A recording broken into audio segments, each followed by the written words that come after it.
নমস্কার, সহজ সমাধান চ্যানেল থেকে আমি সায়ন ঘোষ।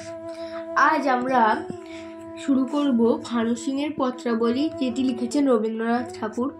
তারই আমরা এই প্রশ্ন ও তার উত্তরগুলো নিয়ে আমরা আলোচনা করব। প্রথমে দিয়েছে ঠিক উত্তরটি বেছে লেখো। তাহলে আমরা এর মধ্যে এই ব্র্যাকেটগুলোর মধ্যে ঠিক উত্তরটা বেছে লিখব। তাহলে আমরা শুরু করি। 1 নম্বরটায় আমাদের বলা হয় যে বর্ষা মঙ্গল আষাঢ় অগ্রহায়ণ না শ্রাবণ মাসে অনুষ্ঠিত হয়। আমরা এটা গল্প পড়েছি যে শ্রাবণ মাস ছিল, তাই আমরা শ্রাবণ মাসে টিক দেবো। শান্তিনিকেতন বীরভূম, বাঁকুড়া, পুরুলিয়া জেলায় অবস্থিত। শান্তিনিকেতন কিন্তু বীরভূম জেলায় অবস্থিত। কবি আত্রাই পদ্মা শিলাবতী নদীর ওপর বোটে করে ভেসে চলেছেন। আমরা গল্পে পড়েছিলাম আত্রাই নদী, তাই আত্রাইতে টিক দেবো। পৃথিবীর মনের কথাটি কবি শুনতে পান জলের ওপর, নদীর ওপর না মাটির ওপর? আমরা এটা পড়েছিলাম যে তিনি নদীর ওপর এসে পৃথিবীর মনের কথাটি শুনতে পান, তাহলে এটা নদীর ওপর হবে। রবীন্দ্রনাথ ঠাকুরের রচিত একটি পত্র সাহিত্যের উদাহরণ হলো ছিন্নপত্র। এবার আমরা চলে আসি 2 দাগের কোশ্চেন প্রশ্নেতে। এখানে বলেছি সংক্ষেপে উত্তর দাও, যত ছোট করে পারবো আমরা উত্তর দেওয়ার চেষ্টা করব। 2-1 কোশ্চেনটা আমাদের বলা হয়েছে যে কলকাতা শহরটা আমি মোটেই পছন্দ করি না, কবির এই অপছন্দের কারণ কি? তাহলে আমরা এই প্রশ্নটার উত্তর লিখব যে কলকাতা শহরটা কবি মোটেই পছন্দ করেন না, কারণ তার মনে হয় এটা ইট কাঠ দিয়ে তৈরি বিশাল জন্তু। সেই জন্তু যেন কবি সমস্ত সত্তাকে আচ্ছন্ন করে একেবারে গিলে খেতে চাইছে। তাছাড়া এখানে বর্ষাকে উপভোগ করা যায় না। বৃষ্টি যে নাচের ছন্দে মাটির বুকে পড়ে, এখানে অট্টালিকার জন্য সেটা বোঝা যায় না। ফলে মনের মধ্যে কোনো গান জেগে ওঠে না। তাই রবীন্দ্রনাথ ঠাকুর কলকাতা শহরটিকে একদমই পছন্দ করেন না। এবার চলে আসি আমরা 2 নম্বর কোশ্চেনে, যেখানে বলেছে যে সে গান কি কলকাতা শহরের হাটে জমবে? কোন গানের কথা বলা হয়েছে? সে গান কলকাতা শহরের হাটে জমবে না, কবির এমন ভাবনা কেন? তাহলে এর উত্তরটা আমাদের হবে যে এখানে বর্ষামঙ্গল গানের কথা বলা হয়েছে। দ্বিতীয় প্রশ্ন যেটা লেখা আছে যে কোন গানের কথা, সে গান কলকাতা শহরের হাটে জমবে না, কবির এরূপ ভাবনা কেন? বর্ষা ঋতুকে উদযাপন করার জন্য বর্ষামঙ্গল অনুষ্ঠান হয়। কবি শান্তিনিকেতনে বসে সেই অনুষ্ঠানের জন্য গান লিখেছেন। শান্তিনিকেতনের পরিবেশ অবাধ উন্মুক্ত, সেখানকার নির্জনতার মধ্যে বর্ষাকে অনেক বেশি উপভোগ করা যায়। কিন্তু হাটে যেন হইচই। কলকাতা শহরেও তেমনই মানুষের ভিড় আর কোলাহল। এই শহরের বৈঠকখানা পরিসর ও পরিবেশ কোনোটাই শান্তিনিকেতনের মতো খোলামেলা নয়। সেজন্য কবির মনে এমন সংশয় জেগেছে। চলে আসে 2-3 কোশ্চেনটায়। বলেছে তোমাদের ওখানে একদিনে বোধহয় বর্ষা নেমেছে। কবি কার উদ্দেশ্যে কথা লিখেছেন? ওখানে বলতে কোন জায়গার কথা বলা হয়েছে? আমরা প্রথম কোশ্চেনটার উত্তর লিখবো যে কবি নিজের স্নেহের রানুর উদ্দেশ্যে কথা লিখেছে। দ্বিতীয় কোশ্চেনটার উত্তর হবে যে ওখানে বলতে বারাণসী কিংবা শান্তিনিকেতনের কথা বলা হয়েছে।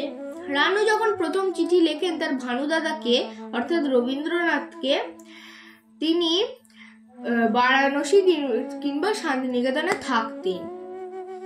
এবার চলে আসি আমরা 4র্থ কোশ্চেনে। শান্তিনিকেতনের মাঠে যখন বৃষ্টি নামে তখন কবি কেমন অনুভূতি হয়? শান্তিনিকেতনের মাঠে যখন বৃষ্টি নামে তখন বাদলের ছায়ায় আকাশে আলো কমে আসে। বৃষ্টির ছোঁয়া পেয়ে ঘাসেরা আনন্দিত হয়। গাছগুলো বৃষ্টির জল পেয়ে সতেজ হয়ে ওঠে।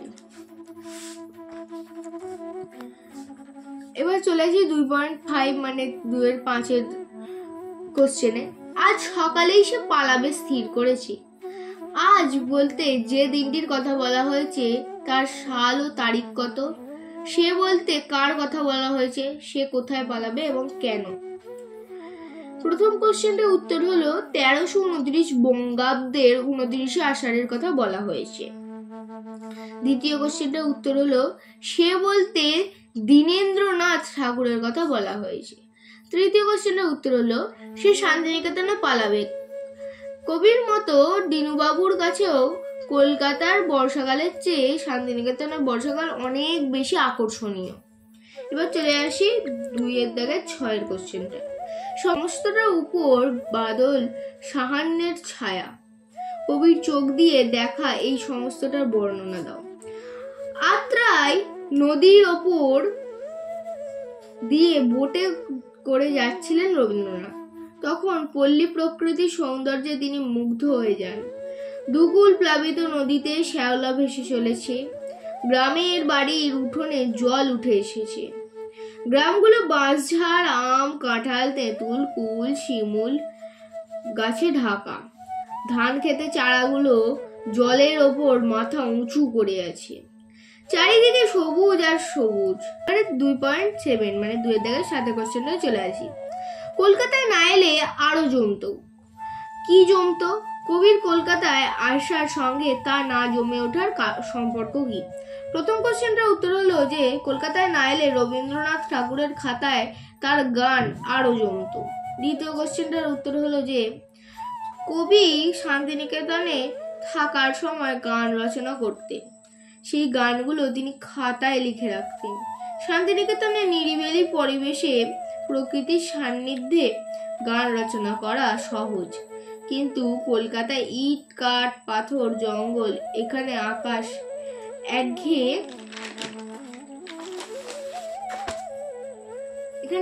একঘেয়ে ক্লান্তিকর মেঘলা। তাই কবির মনে তেমন করে আনন্দের সুর বেজে ওঠে না। তাই কলকাতা আসার ফলে গানের খাতায় আর গান জমছে না। 2.8 খাতার দিকে চোখ রাখবার এখন সময় নয়। কোন সময়ের কথা বলা হয়েছে? খাতার দিকে চোখ রাখবার সময় কবির নেই কেন? কবি যখন বোটে করে আত্রাই নদী দিয়ে যাচ্ছিলেন সেই সময় কথা এখানে বলা হয়েছে। তখন বর্ষাকাল, শ্রাবণের বর্ষায় নদীর দুকুল জুড়ে শুধু সবুজ আর সবুজ। আকাশ মেঘলা, চারপাশে এই জল স্থল, আকাশের নিবিড় সবুজ সতেজতায় কবির মন ভরে ওঠে। তার মনে নতুন নতুন গান জেগে ওঠে। তাই তার এখন খাতার দিকে চোখ রাখবার সময় নেই। এবার চলে আসি 4-এর দাগেরটায়। একটি বর্ষণ মুখর দিনের অভিজ্ঞতার বিষয়ে একটি ছোট্ট অনুচ্ছেদ রচনা করো। অনুচ্ছেদটি আমরা লিখবো এরকম ভাবে যে দিনটি ছিল গত জুলাই মাসের একটা শনিবার। সকালে ঘুম ভেঙে জানলা দিয়ে তাকিয়েই দেখি আকাশের মুখ গোমড়া। খানিকক্ষণ পর দিনের আলো একেবারে হারিয়ে গেল। কালো মেঘে ঢাকা পড়লো আকাশ। সেই সঙ্গে বৃষ্টির বড় বড় ফোঁটা পড়তে শুরু করলো। কয়েক মিনিট পর থেকেই শুরু হয়ে গেল তুমুল বৃষ্টি। বারান্দায় দাঁড়িয়ে দেখতে পেলাম রাস্তায় একটু একটু করে জল জমতে শুরু করেছে। বেলা আর একটু গড়াতেই বোঝা গেল বৃষ্টি থামার কোনো লক্ষণই নেই। উল্টে শহরের রাস্তাও জলে থই থই করছে।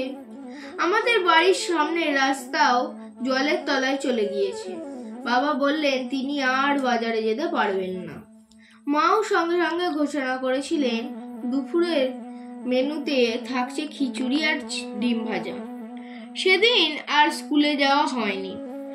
স্কুলে যাওয়ার প্রশ্নই ওঠে না।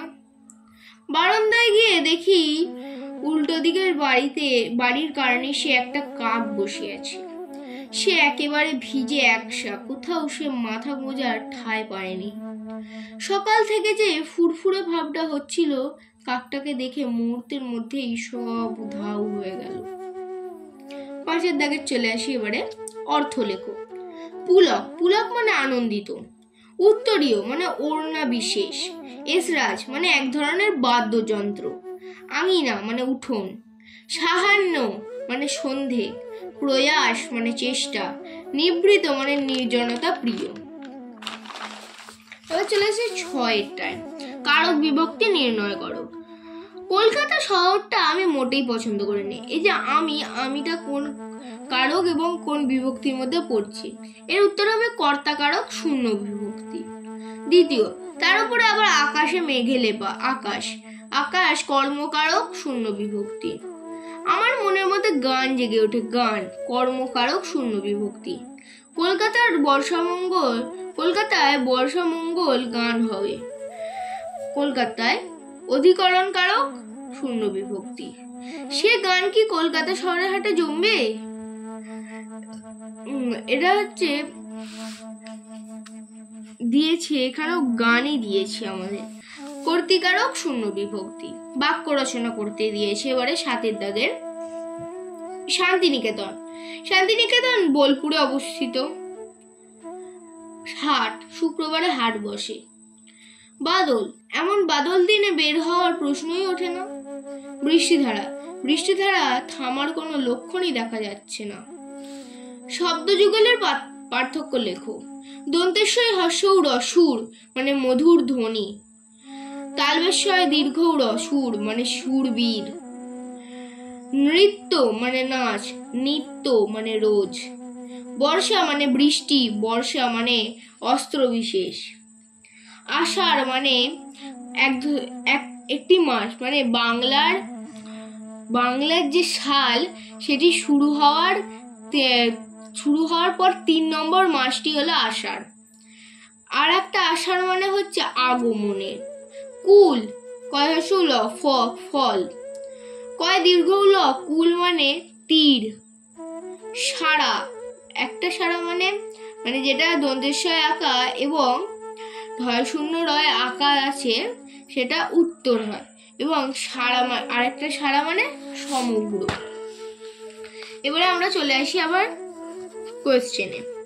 9 দাগের কোয়েশ্চেনে বলেছে, বর্ষার কলকাতা শহরকে কবি বিশেষভাবে অপছন্দ করার কারণ কি? বর্ষার একটা নিজস্ব রূপ আছে। গ্রামাঞ্চলে প্রকৃতির কোলে সেই রূপে মন ভরে দেখা যায়। কিন্তু বর্ষাকালে কলকাতার আবহাওয়া বিশ্রী আর ক্লান্তিকর। সমস্ত আকাশ যেন মেঘে লেপা থাকে। কলকাতার বাড়ির ছাদে ঠোকর খেতে খেতে বর্ষা যেন তার নয়ন ভোলানো রূপ হারিয়ে খোঁড়া হয়ে যায়। এই জন্যই বর্ষার সময় কলকাতা শহরকে কবি বিশেষভাবে অপছন্দ করেন। এবং আবার আমরা চলে আসি 10 নম্বর কোশ্চেনে। নববর্ষ বলতে কি বোঝো? নব শব্দটির অর্থ নতুন। নববর্ষা বলতে বোঝায় নতুন বর্ষা। কবি তাই বছরের প্রথম বর্ষাকেই নববর্ষ বলে অভিহিত করেছেন। এবার চলে আসি 11। বর্ষার ঋতুকে নিয়ে লেখা রবীন্দ্রনাথের 2টি গান ও 2টি কবিতার নাম লেখো। বর্ষা ঋতুকে নিয়ে লেখা রবীন্দ্রনাথের 2টি গান হলো এসো শ্যামল সুন্দর এবং যায় দিন শ্রাবণ দিন যায়। 2টি কবিতা হলো বর্ষামঙ্গল এবং আষাঢ়। এবার চলে আসি 12 দাগের কোশ্চেন। সবুজ রঙের উত্তরীয় বলতে কি বুঝিয়েছেন? কবি কি বুঝিয়েছেন?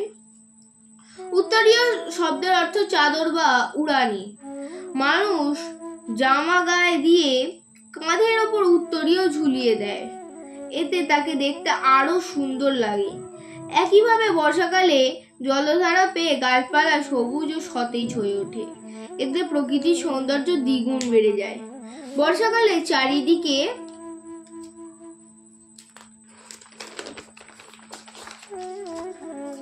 যে সবুজতা দেখা যায়, কবি তাকে এই উত্তরীয়ের সঙ্গে তুলনা করেছেন। এবার চলে আসি 13 কোশ্চেনে। কলকাতা শহরের হাটের সঙ্গে তুলনায় ব্যঞ্জনাটি কোথায়? হাটে লোক আসে কেনা বেচা করতে, সেখানে নিরিবিলি জায়গা নেই, নীরবতার কোনো জায়গাই নেই, চারিদিকে শুধু ভিড় আর হইচই। কলকাতাও একটা ব্যস্ত জনবহুল শহর, সেটা বোঝাতে কবি হাটের সঙ্গে শহর কলকাতার তুলনা করেছেন। এবার আমরা চলে আসি 14 নম্বর কোশ্চেনে। আষাঢ় মাসের বর্ষাকে কলকাতা শহরে মানায় না, কবির এ জাতীয় মন্তব্যের কারণ কি? আষাঢ় মাসে জোরে বৃষ্টি হয়, খোলা মাঠে সেই বৃষ্টি যেন নৃত্যরতা বালিকা। বৃষ্টি পড়া ঝমঝম শব্দে যেন তার গান। গাছপালাকে ভিজিয়ে সবুজ আর সতেজ করে তোলে সেই বর্ষা। কিন্তু কলকাতা শহরে সেসব কিছু দেখা মেলে না। ফলে এই শহরের বর্ষা নাচতে বা গাইতে পারে না। সেই জন্য আষাঢ় মাসের বর্ষাকে কলকাতা শহরে মানায় না। এবার চলে আসি 15 নম্বর কোশ্চেনে। আত্রাই নদীটি কোথায়? সেই নদীতে বোটে যেতে যেতে কবি কবে নির্বাচিত অংশটি লিখেছিলেন? আত্রাই নদীর কিছুটা অংশ পশ্চিমবঙ্গে এবং বাকিটা অংশ বাংলাদেশে। কবি নির্বাচিত অংশটি 1329 বঙ্গাব্দের 2রা শ্রাবণ লিখেছিলেন। এবার চলে আসি 16 নম্বর কোশ্চেনে। নদী পাড়ে গ্রামগুলির ছবি কিভাবে কবির চোখে ধরা পড়েছে? আত্রাই নদীর দুই তীরের গ্রামগুলি আশ্চর্য মধুর ছবি কবির চোখে ধরা পড়েছে। তখন ছিল বর্ষাকাল। নদীর দুকুল ভেসে গিয়েছে। নদীর জল কুল ছাপিয়ে গ্রামের বাড়ির উঠোন অবধি জল উঠেছে। গ্রামে গ্রামে ঘন বাঁশঝাড় আর আম জাম গাছে ভরা। তাহলে আমাদের কোশ্চেনগুলো শেষ হলো। এবার আমরা শুরু করি 18 দাগের, যেটা বলেছে যে নিচের বাক্যগুলিকে দুটি ভাগে বিভক্ত করো। মানে এই নিচে যে বাক্যগুলো দেওয়া হয়েছে এগুলোকে আমাদের দুটি ভাগে ভাগ করতে হবে। যেমন প্রথমটা বলেছে, কথা হচ্ছে এবার শ্রাবণ মাসে 8 বছরের মতো কলকাতায় বর্ষামঙ্গল গান হবে। 8 বছর বলতে আগের বছরের মতো। তাই এখানে আমরা লিখবো যে 8 বছরে কলকাতায় বর্ষামঙ্গল গান হয়েছিল, এবার শ্রাবণ মাসে সেরকম বর্ষামঙ্গল গান হওয়ার কথা হচ্ছে। তাহলে আমাদের প্রথমটা শেষ হল। এবার আমরা যাই 18.2। শান্তিনিকেতন মাঠে যখন বৃষ্টি নামে তখন তার ছায়াতে আলো করুণ হয়ে আসে। এটাকে দুটি ভাগে বিভক্ত করলে হবে যে শান্তিনিকেতনের মাঠে বৃষ্টি নামে তখন তার ছায়ায় আকাশের আলো করুণ হয়ে আসে। হলো। এবার আমরা আসি 18.3। আমার এই বোট ছাড়া নদীতে আর কোনো নৌকা নেই। তাহলে এর উত্তরটা হবে যে নদীতে আমারই বোট আছে, আর নৌকা নেই। এবার চলে আসি 18.4। আজ রাত্রের গাড়িতেই কলকাতা যাব মনে করে ভালো লাগছে না। আজ তাহলে এটার উত্তরটা কি হবে? আজ রাত্রের গাড়িতেই কলকাতা যাব এ কথা মনে করে ভালো লাগছে না। আজ তাহলে এখানেই শেষ হলো। আমাদের সপ্তম পাঠের পুরো প্রশ্নগুলো আলোচনা করা হয়ে গেল। ফিরে আসছি খুব তাড়াতাড়ি পরের ভিডিও নিয়ে। ধন্যবাদ।